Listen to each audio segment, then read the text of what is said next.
Hey everyone, in this episode we are going to talk about home sale contingency and what does that exactly mean. Make sure you stay to the end.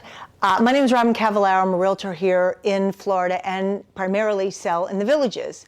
I want to talk about buying a home here if you have a home to sell with a home sale contingency clause, addendum.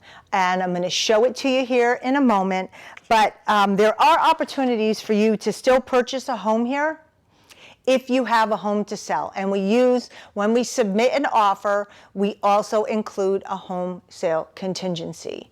And what that means is you have to sell your home before you can purchase this home here in the villages. And a lot of sellers will accept them with specific conditions, and we're going to talk about those now. But before we get started, I want you to take a look at this journal I have that'll make your life easier when you're searching for a home.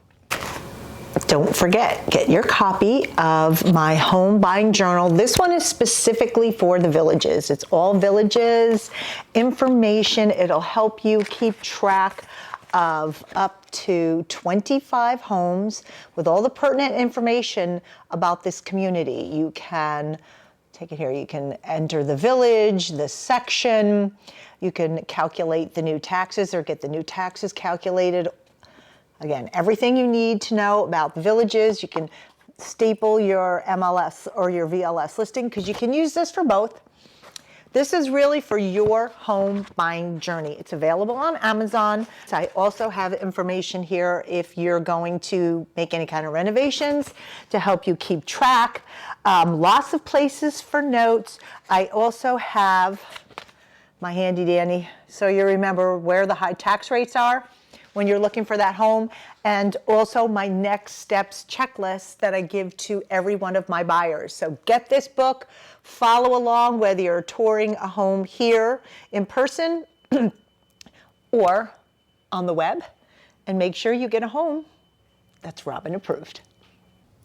Okay, so what is a home sale contingency? In this form, and I'm going to show you to here right now, it has a box where we put your name and the seller's name and also your address of the property that you're going to sell. And we also will need to attach a copy of the contract, either the listing contract, if it's not under agreement, or the purchase agreement. And we'll talk about those two in a minute.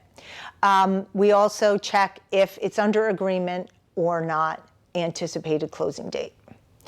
So this gives you the opportunity to make the purchase on your home before your home sells.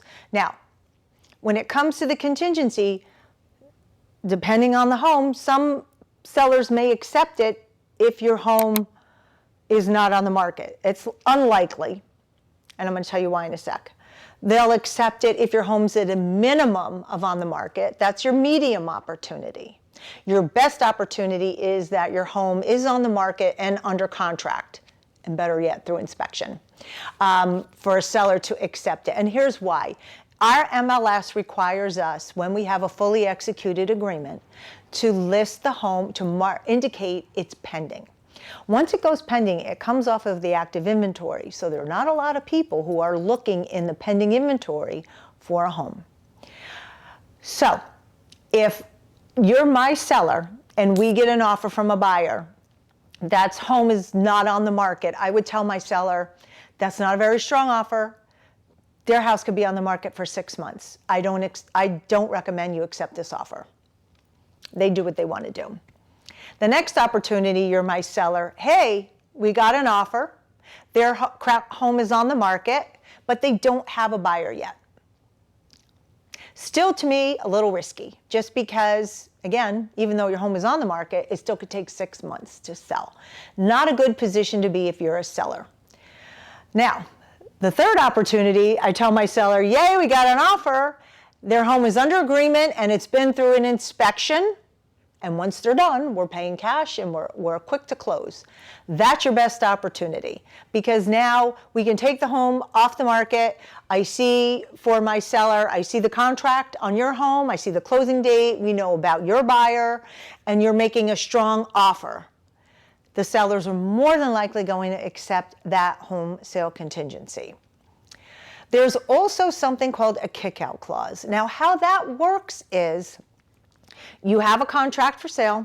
We have that home sale contingency, but the seller wants a kick-out clause. They want to put in there, in the event we get a stronger offer, which they would have to produce, you, as the person that we accepted the offer, will have to come up with additional escrow money and proceed with the sale, and then the home sale contingency goes away.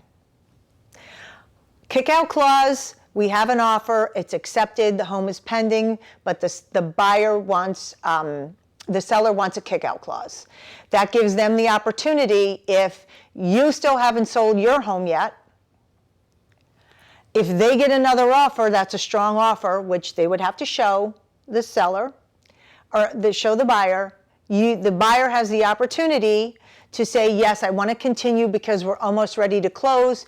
You will be required to put additional escrow money down, and we activate the kick-out clause.